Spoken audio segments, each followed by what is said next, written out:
Hi hello welcome to Swarnateja YouTube channel. First time video చూస్తున్న వాళ్ళు subscribe చేయండి. ఈరోజైతే నేను బీరకాయ ఎండు రొయ్యలు కోడిగుడ్డు వండుతున్నాను.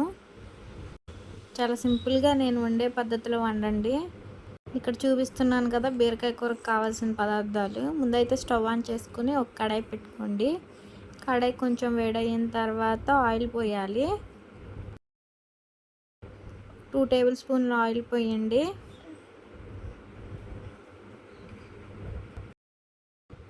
ఆయిల్ వేడైన తర్వాత సన్నగా కట్ చేసి పెట్టుకున్న ఒక ఉల్లిపాయ, 2 పచ్చిమిరకాయలు కడాయిలో వేసేసుకోవాలి.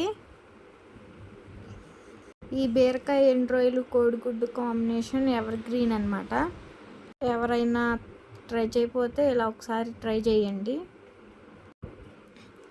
ఈ ఉల్లిపాయలు అయితే మంచిగా ఫ్రై అయిపోవాలి, గోల్డెన్ కలర్ వచ్చేంత వరకు ఫ్రై అవ్వాలి. అలానే ఇందులో ఎండు రొయ్యలు కూడా వేసేసుకో. వీటిని అయితే మంచిగా కడుక్కోవాలి ఎండు రొయ్యలని. ఇప్పుడు ఈ రెండింటిని ఫ్రై చేసేయాలి. ఈ బీరకాయ కూర అయితే మా అమ్మ బాగా వండిద్ది. మా అమ్మ దగ్గర నుంచే నేర్చుకున్నాను ఈ కర్రీ. చాలామంది పిల్లలు బీరకాయలు తినరు. అలాంటి వాళ్ళకి ఇలా ఎగ్గేసి వండితే తింటారు. ఇందులోనే కొంచెం ఆవాలు, జీలకర్ర, ఎండుమిరకాయలు వేసుకోవాలి. కరివేపాకు కూడా వేసుకోండి.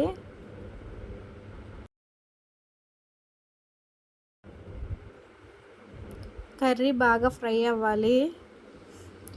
ఇందులోనే 1 టేబుల్ స్పూన్ అల్లం వెల్లుల్లి పేస్ట్ వేసుకోవాలి.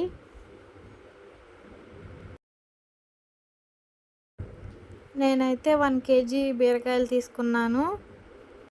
బీరకాయలు కూడా చిన్న చిన్న ముక్కలుగా కోసుకోవాలి. అప్పుడే కూర తొందరగా ఉడుకుతుంది. ఇప్పుడు మనం కట్ చేసి పెట్టుకున్న బీరకాయ ముక్కల్ని కూరలో వేసేయాలి. ఈ బీరకాయలని మంచిగా తిప్పేసుకోండి ఉల్లిపాయల్లో కలిసేలాగా. స్టవ్ అనేది లో ఫ్లేమ్లో పెట్టుకుని వండండి.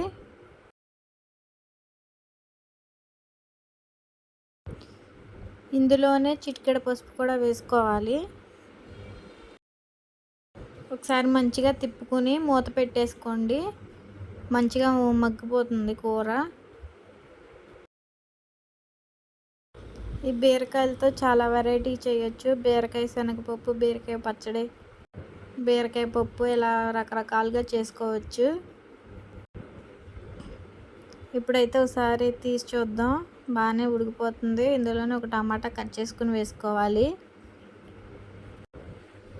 బీరకాయలో నుంచి వాటర్ వస్తాయి కాబట్టి మనం ఎక్సెస్గా వాటర్ ఏం పోయవసరం లేదు. సిమ్లో పెట్టి ఉడకనిస్తే చాలు ఈ కూర.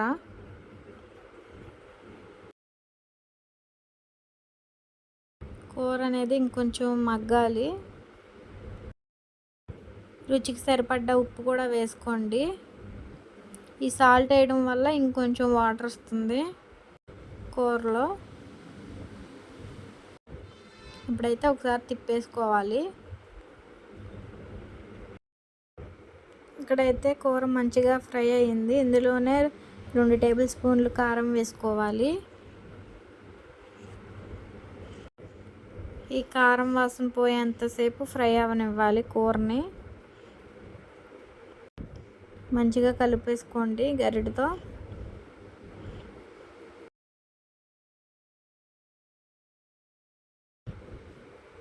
కొద్దిసేపు మూత పెట్టుకుని ఉడకనివ్వండి. ఉడకబెట్టుకున్న గుడ్లను కూడా ఇందులో వేసేసుకోవాలి. ఇప్పుడైతే ఈ కూర 5 మినిట్స్ ఉడికితే చాలు, రెడీ అయిపోతుంది. గుడ్లు ఫ్రై చేసుకునైనా వేసుకోవచ్చు. ఇక్కడైతే నాకు 5 మినిట్స్ అయిపోతుంది. అంతేనండి, సింపుల్ అండ్ టేస్టీ బీరకాయ ఎండు రొయ్యలు కోడిగుడ్డు కూర రెడీ. వీడియో నచ్చితే తప్పకుండా లైక్ చేసి సబ్స్క్రైబ్ చేయండి.